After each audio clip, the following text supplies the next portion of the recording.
very special in the way it rotates and orbits. It is the 7th planet from the Sun, the second from last planet. It orbits on average around 19.2 astronomical units from the Sun, which means it is over 19 times further away from the Sun than our Earth. This varies throughout its year by 1.8 astronomical units, the biggest difference of any planet. Being this far away from the Sun means it is freezing cold, minus 220 degrees Celsius cold, which makes it the coldest planet in the solar system.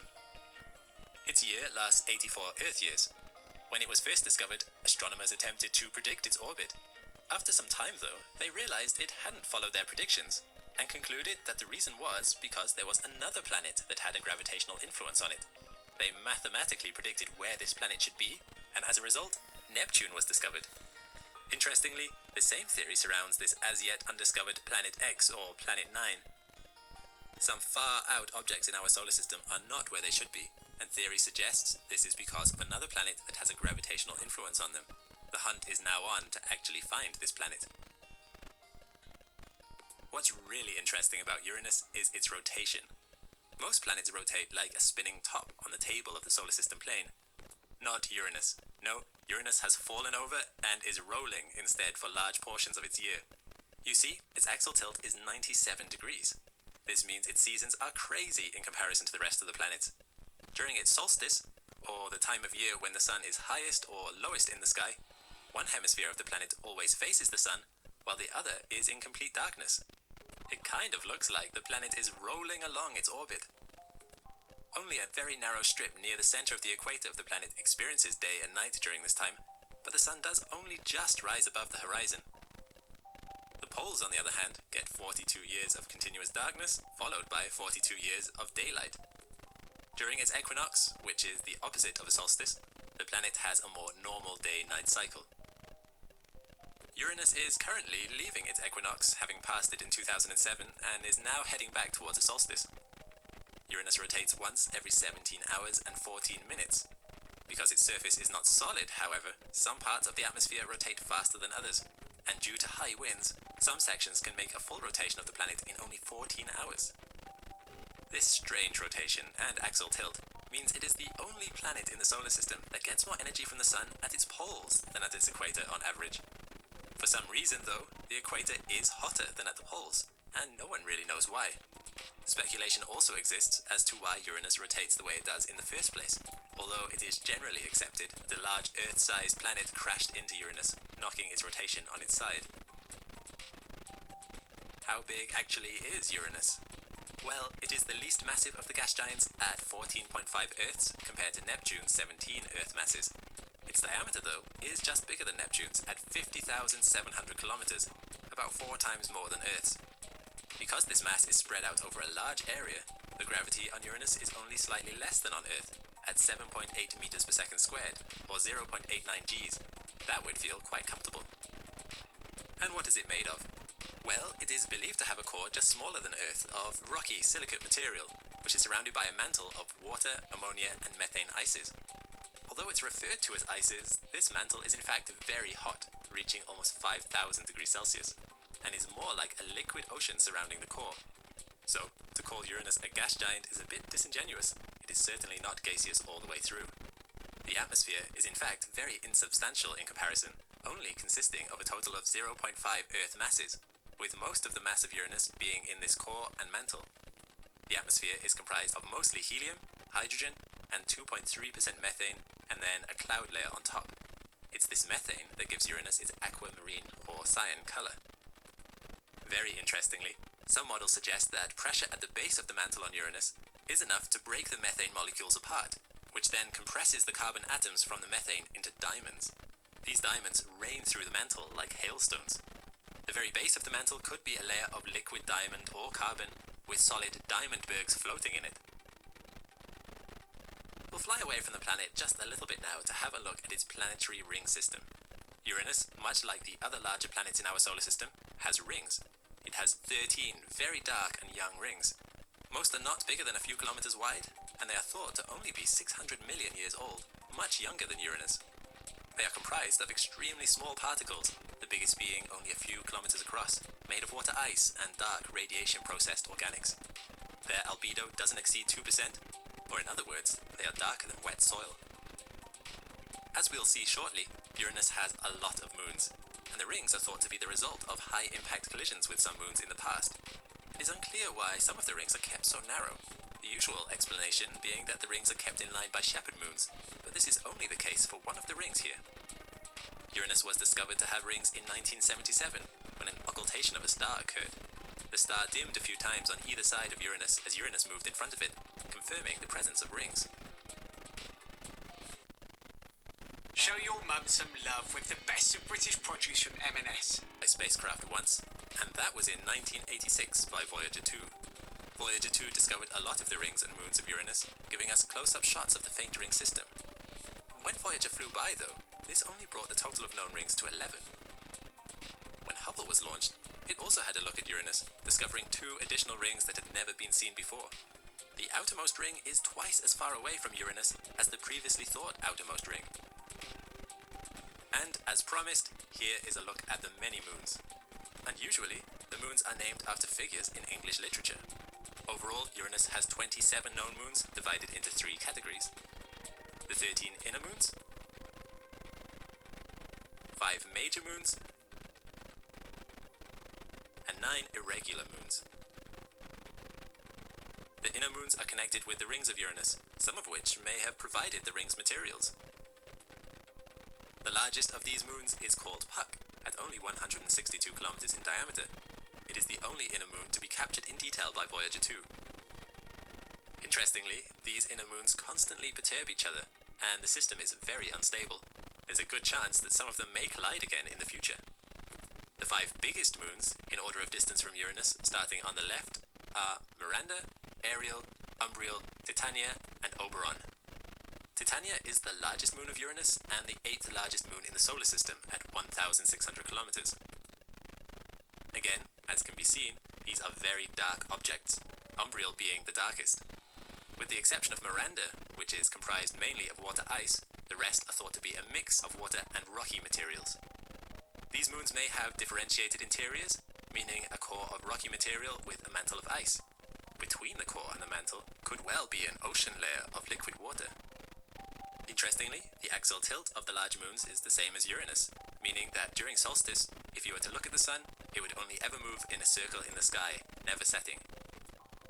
During solstice, only one side of the moon faces the sun, meaning a constant daytime. The final 9 known moons are irregular moons. They are likely to be captured objects and are much further out than the last of the big moons, Oberon. They vary in size from 20 kilometers to the biggest, Sycorax, which is about 200 kilometers in diameter. Finally, let's explore Uranus's climate and magnetosphere. Uranus's seasons are quite unique in the solar system due to its exceptional axial tilt. Telescope technology has only allowed us to resolve details on the surface of Uranus for the last few decades, which means it's difficult to be able to say with certainty if there are changes between Uranian years. What has been observed, though, is that as the planet approaches solstice, the pole brightens and a collar forms. Moving away from solstice, the pole and collar dim. This brightness is thought to be due to the thickening of methane clouds, although the cause is not clear. Seasons also affect storms in the upper atmosphere. Storms are relatively rare on Uranus compared to other gas giants, but are thought to be caused by changes in the seasons.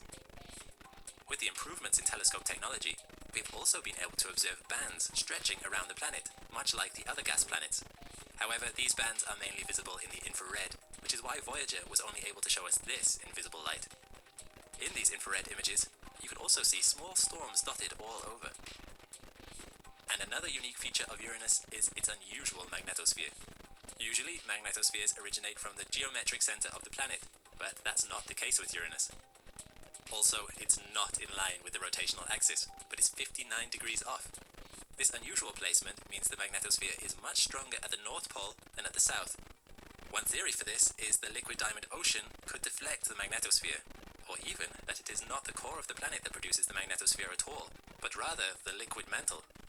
The magnetosphere is about as strong as Earth's, and because of its unusual rotation, the magnetotail corkscrews off for millions of kilometers into space. So, there we have it. Almost everything you could want to know about the fascinating world of Uranus. Projector. Download now for free and enjoy. Roman gods. gods. I'll be using my Greek mythology family tree chart, which, by the way, is available as a poster from my website usefulcharts.glint. For example, the Greek god Zeus was called Jupiter by the Romans. In this video, I'll be using the Greek names throughout, but please note that the Roman names are in fact listed on the chart as well. So I'll be looking at 3 generations of gods: the primordial gods, the Titans, and the Olympians.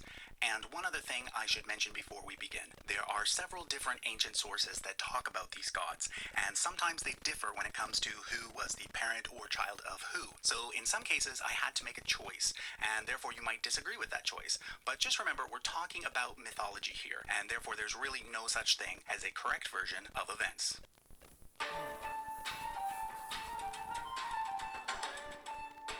Gods, the primordial gods, who, according to some sources, are said to have been born out of chaos.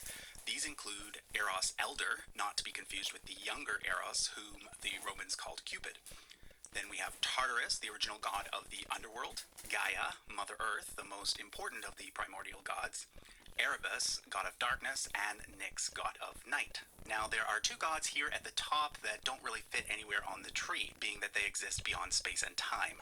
There's Cronus, Old Father Time, and Ananke, the goddess of destiny. Don't confuse this Cronus, spelt with a CH, with the Titan named Cronus, spelt with a K or C, whom we'll meet later. So the tree really starts from Gaia. From Gaia came 3 gods: the mountains, the sky, and the sea, named Aurea, Uranus, and Pontus. Take note of the colors because I use them throughout the chart. Green represents earth gods, light blue represents sky gods, and dark blue represents sea gods. Now, Gaia and Uranus actually became a couple, and from them came the Cyclops, monsters with one big eye, the Hecatoncheires, monsters with 50 heads and 100 arms, and most importantly, the 12 Titans. But before we look at the Titans, let's look at the rest of the primordial gods. From Tartarus, the god of the underworld, comes several monsters, shown in brown, such as Cerberus, the 3-headed dog that guards the gates of hell, the dragon from which Jason and the Argonauts stole the golden fleece, and the Sphinx, who had the face of a human, the body of a lion, and the wings of a bird. Some of the other famous monsters from Greek mythology came from Pontus, the original god of the sea. These include the Harpies, the Sirens, and the Gorgons. The most famous Gorgon was, of course, Medusa, who had snakes for her hair. One look at her face would turn anyone to stone. The descendants of Pontus also included the Graii. They are 3 gray witches who share an eye and a tooth and can see the future. Finally, from Pontus comes Nereus, another important sea god, sometimes known as the Old Man of the Sea. He's the father of the Nereids, a large group of female sea nymphs. The last group of beings that fall under the primordial category are those that came from Erebus and Nyx. These include Charon, the ferryman to the underworld, as well as several figures that are personifications of various concepts such as death or sleep. Note that on this chart, whenever you see a black square, that means a god or creature that lived in the underworld. Whenever you see a red square, that means a god that is a personification of a particular concept and who doesn't really fit into a category such as earth, sky, sea, or underworld. Okay, so now it's time to look at the 2nd generation of gods, the Titans. As I mentioned earlier, the Titans are the children of Gaia and Uranus, and there are 12 of them. Let's start over here on the left. First, we have Oceanus and Tethys, god of the ocean and goddess of the rivers. They take the place of Pontus in this 2nd generation of gods, and are the parents of the Oceanids. The Oceanids were a large group of sea goddesses, many of whom were the mothers of other important gods, which we'll get to later. Next, we have Hyperion, god of light, and Thea, goddess of the ether. From them, we get Helios, the original god of the sun, and Selene, the original goddess of the moon. The Roman names for these gods are the basis for our terms solar and lunar. At this point, I should note that some of the 12 Titans are grouped together as couples, but some are not. One that is not is Creus. He married a daughter of Pontus, and from them came Pallas, the original god of war. Pallas married Styx, and together they were the parents of Kratos. In recent years, Kratos has become well known because he shows up in the God of War video game series. He had a sister named Nike, who the famous shoe company is named after. We then get Cronus, god of the harvest, and Rhea, goddess of fertility. We'll come back to them in a second, but for now, note that in this generation, we get a couple for the sea, a couple for the sky, and a couple for the earth. The rest of the Titans include Themis, goddess of law and order, Iapetus, god of mortal life, Mnemosyne, goddess of memory, Coeus, the celestial axis, and Phoebe, a minor moon goddess. Out of these five, Iapetus is perhaps the most important because he was the father of Atlas, the god who is often shown with a globe on his back, as well as Prometheus and Epimetheus, gods of foresight and hindsight.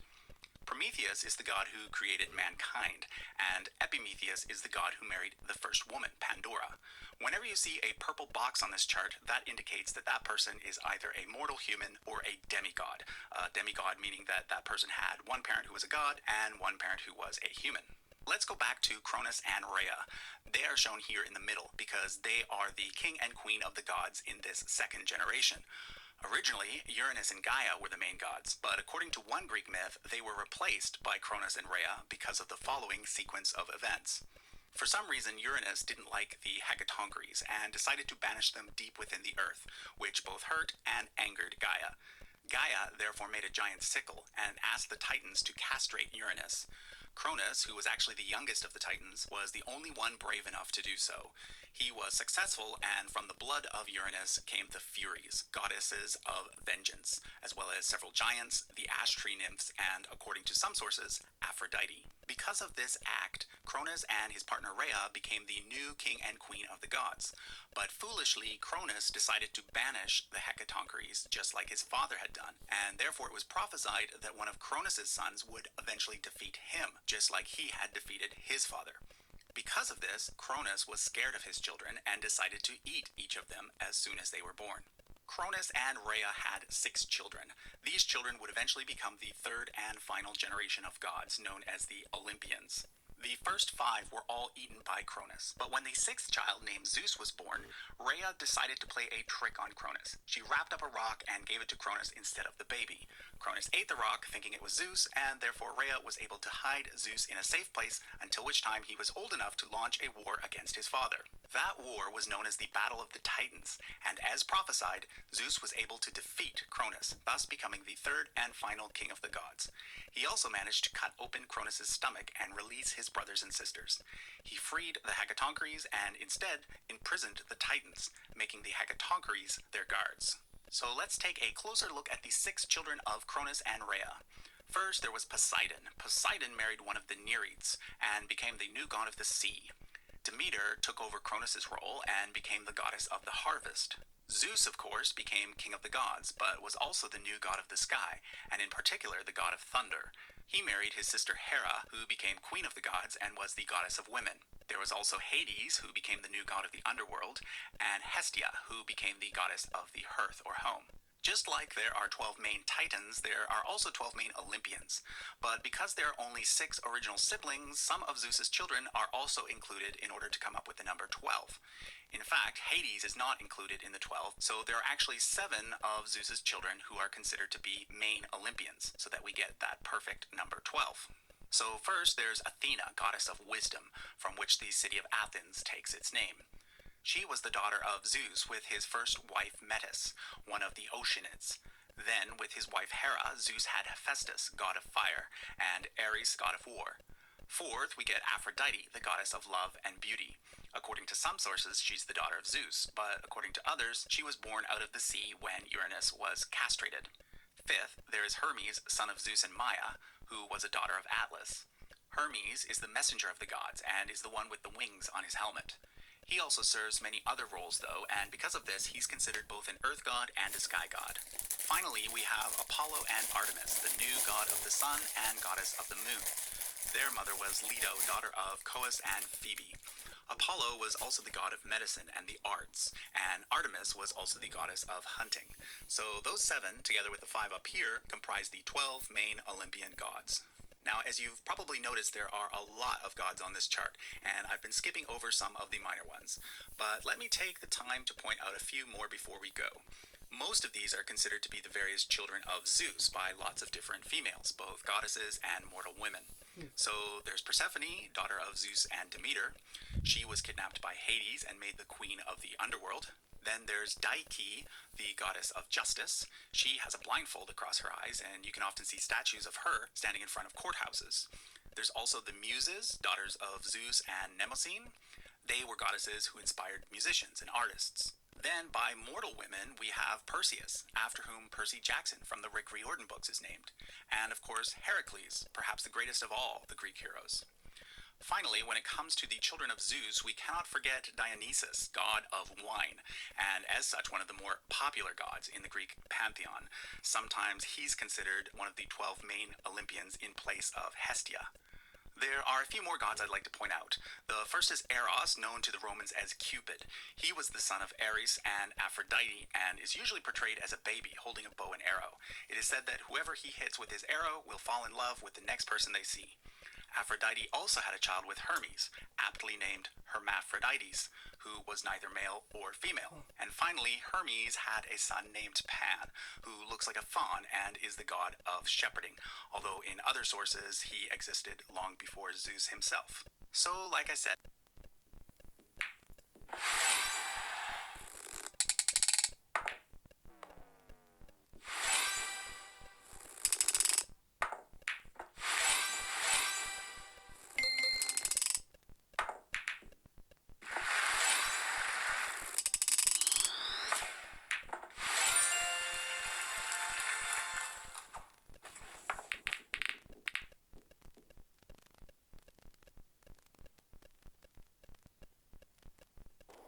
In the beginning there was nothing. The universe consisted of a great chaotic ocean, and Benben emerged amid this primal chaos. Benben was a huge pyramidal mound. There was a lotus flower with Benben, and this, when it blossomed, brought the god Ra to the world, and light came with him. Ra by himself generated the first generations of gods. Shu, the god of the air, and Tefnut, the goddess of rain, were born. The universe was enwrapped by a vast mass of primordial waters. Shu and Tefnut plunged into the waters to explore its immensity. Ra felt afflicted after realizing that their children were taking a long time to return, and fearing never seeing them again. He sent his best messenger to find them. Shu and Tefnut returned safe and sound, and Ra's joy was so immense that human beings were born from his tears. After returning, their children generated in turn Geb, the god of the earth, and Nut, the goddess of the sky, and thus the sky and the earth were created. The great god Ra sovereignly ruled the universe power, and he was awarded the title of the first pharaoh. The god gifted Egypt with several sacred animals like the ox and the lion, but his greatest offering was the creation of the Nile River. Around its shores, men would edify a civilization glorifying the gods. But Ra had a premonition that his grandchildren would give birth to a new generation of gods, who would put an end to his reign. And so the great god forbade the sky and the earth to have any offspring whatsoever. But Nut and Geb disobeyed, and gave rise to a powerful offspring, Isis, Neph, Seth, and Osiris. They dethroned Ra, and Osiris started to reign over the world. But the new god's throne was not safe, because his brother Seth was eager to take all power for himself. And so the saga of Egyptian gods began. After deposing the god Ra, the deity who gave origin to the Egyptian world, Osiris became the new god of the universe. The new supreme god took the goddess Isis as his wife, and started a reign of great prosperity. Osiris brought civilization to men, who, until that point, lived quite primitively. The god taught them agriculture, weaving, and how to make bread. Besides that, he decreed the use of laws, which would give order to chaos. The Egyptian civilization began to flourish under the reign of the benevolent god Osiris. However, Osiris had a powerful and ambitious brother, Seth. His kingdom stood in the arid desert around Egypt, and so he was jealous of his brother, who had a fertile and prosperous kingdom. Osiris had an affair with Nephthys, Seth's wife, and Anubis, the god of the dead, emerged from this union. Angered by his brother's betrayal, Seth prepared his revenge. The god of the dry lands and personification of evil invited Osiris for a great feast in his honor.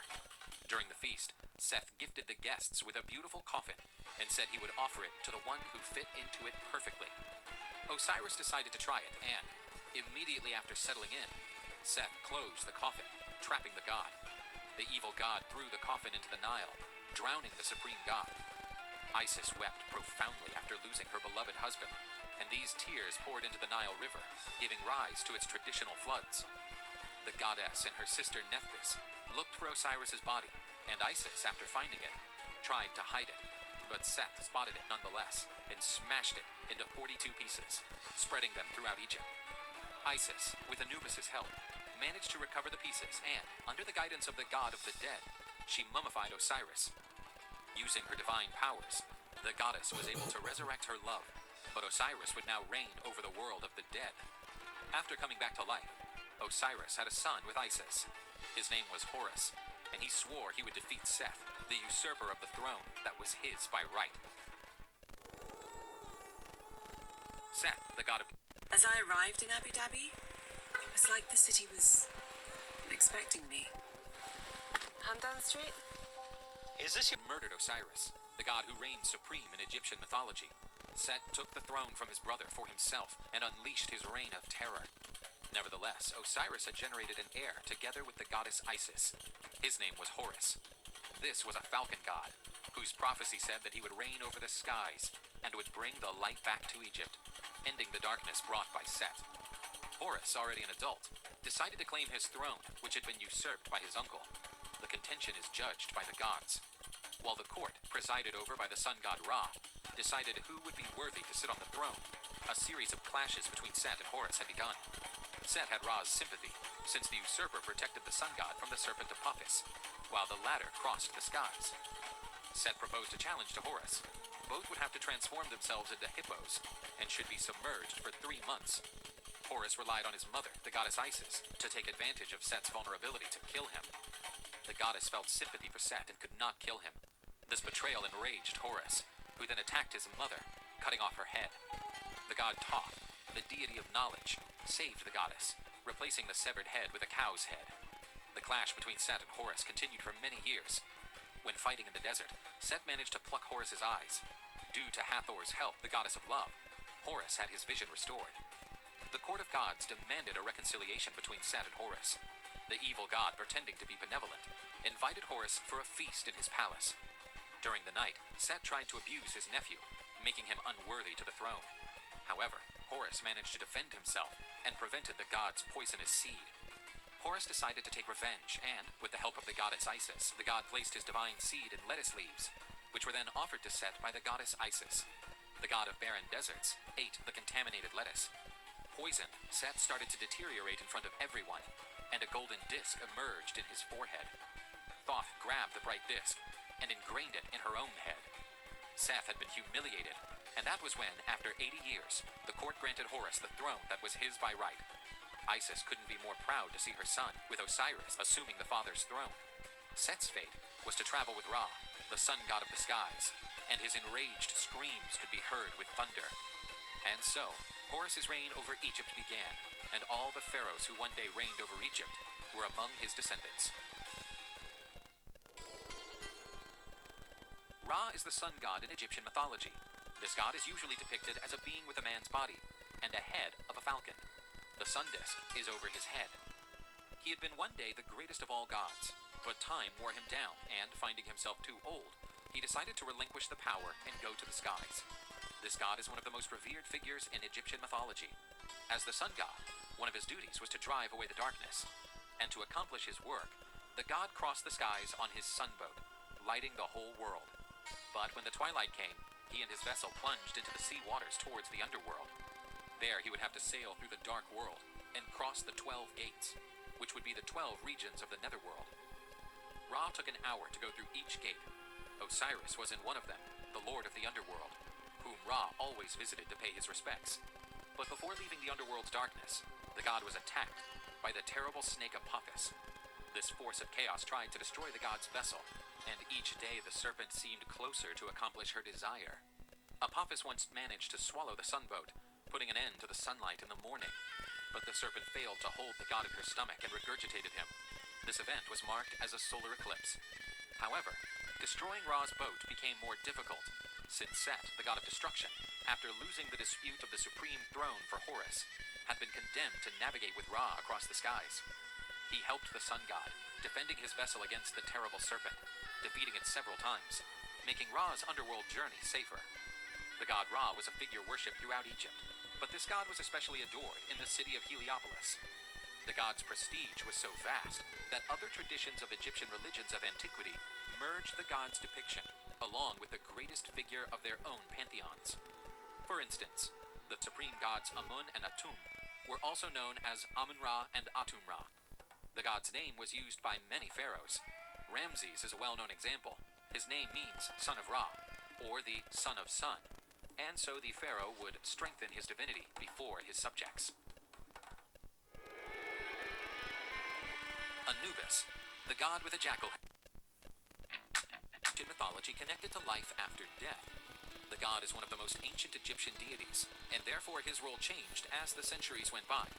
Anubis was already considered the main deity linked to death and the underworld's god, but this role was transferred to the god Osiris.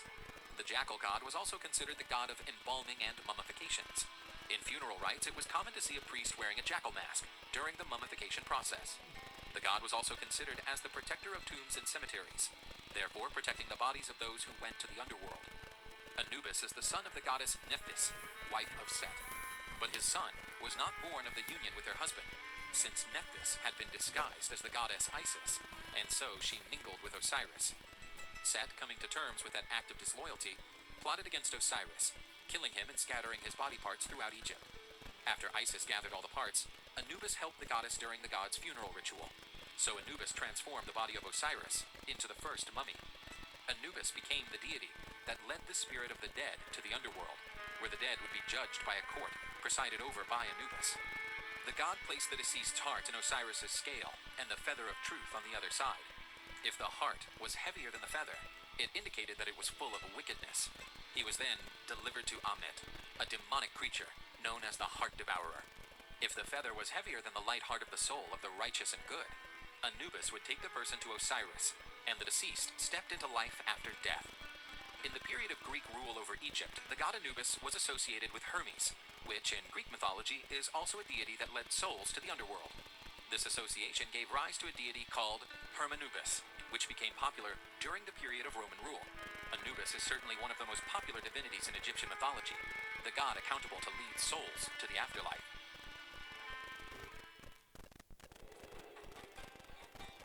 Bastet is the cat goddess in Egyptian mythology, depicted as having a woman's body with a cat's head. The Egyptians devoted great honors to cats. They were considered sacred animals. The felines had a meaningful role in the Egyptian world, since, thanks to them, their food was safe from rodent infestations. Also, cats could scare treacherous, poisonous snakes. Bastet is a goddess associated with the sun, and because of that, the goddess followed Ra during the day in his solar boat, crossing through the skies. At night, the goddess turned into a cat, and, attentive, the goddess protected the world against the dreadful serpent Apophis. The goddess was worshipped throughout Egypt. Doing harm to any cat was a terrible sacrilege. The author of such a violent act could be punished with death. Cats were seen as family members, and, according to some reports, whenever a house was set ablaze, the cats entered the burning house to help their residents escape the fire.